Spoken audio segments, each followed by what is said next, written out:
नमस्कार, मी राजश्री अमोल सोनवणे, इयत्ता चौथी जी प्राथमिक कन्या शाळा कळमडू. मी महावाचन उत्सव निमित्ताने पुस्तक वाचन केले. पुस्तकाचे नाव जिद्द, लेखक अर्जुन तानाजी बोरसे. मुखपृष्ठावर आदरणीय बाबासाहेब आंबेडकर व राजीव गांधी यांचे चित्र आहे व स्वयंसिद्धश्रम नावाच्या शाळेचे चित्र आहे. चित्र बघूनच मला पुस्तक वाचण्याचा मोह झाला. हे पुस्तक मी निवडले.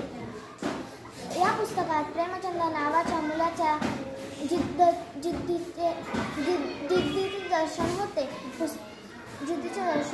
त्याने शिक्षणासाठी केलेली धडपड आणि तळमळ तसेच त्याच्या जिद्दीचे दर्शन होते.